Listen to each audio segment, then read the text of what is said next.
ان المبذرین کانوا اخوان الشیاطین، مبذر بولتے ہیں فضول خرچی کرنے والے کو، اسراف کرنے والے کو۔ اللہ کہتا ہے اسراف کرنے والا، فضول خرچی کرنے والا شیطان کا بھائی ہے۔ اب یہ فضول خرچی کیسے ہے؟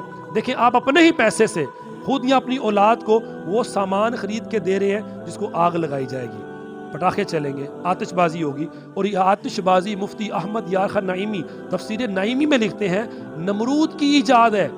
جب ابراہیم علیہ السلام کو نمرود نے آگ میں پھینکا تو آگ بھڑک نہیں رہی تھی، اس نے اپنے لوگوں سے بولا کوئی ایسا کام کرو جس سے آگ بھڑکے، شعلے ہوں۔ تو ان لوگوں نے تب انار بنا کے برود کے وہ اس آگ میں پھینکے جس سے آگ کے شعلے بھڑکے، وہاں سے آتش بازی کا ایجاد ہوا۔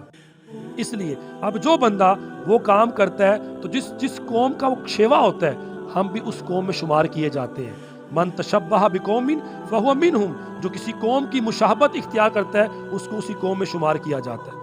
تو یہ آتش بازی کر کے اتنے پیسے ماشاءاللہ آپ کے پاس ہیں آگ لگانے کے لیے، تو آگ لگانے سے بہتر ہے اس کو اللہ کی راہ میں دو یار، مسجد میں ڈال دو، چندے میں دے دو، کسی مدرسے میں دے دو، محلے میں کوئی یتیم کوئی بیوہ عورت ہو سکتی ہے اس کی مدد کر دو۔ وہ ہم سے نہیں ہو رہا پر اپنی خوشی کے لیے، وقتی طور پہ لوگوں کو تکلیف دینے کے لیے، محلے میں کوئی بیمار بندہ ہے وہ چلا ابھی اس کی آنکھ لگی ہے، دن بھر تکلیف میں تھا، آپ نے نہ پٹاخے چلائے، اس کا چین خراب ہو گیا۔ یہ حقوق العباد کا بھی معاملہ ہے۔ جو آتش بازی کر رہے ہیں وہ خود تو گناہ گار ہو ہی رہے ہیں اور ساتھ ہی ساتھ حقوق العباد جو بندوں کے حقوق ہیں ان کی حق تلفی کر رہے ہیں۔ تو حقوق العباد کی حق تلفی کرنے والا کبھی بھی جنت میں نہیں جائے گا جب تک بندے معاف نہیں کریں گے۔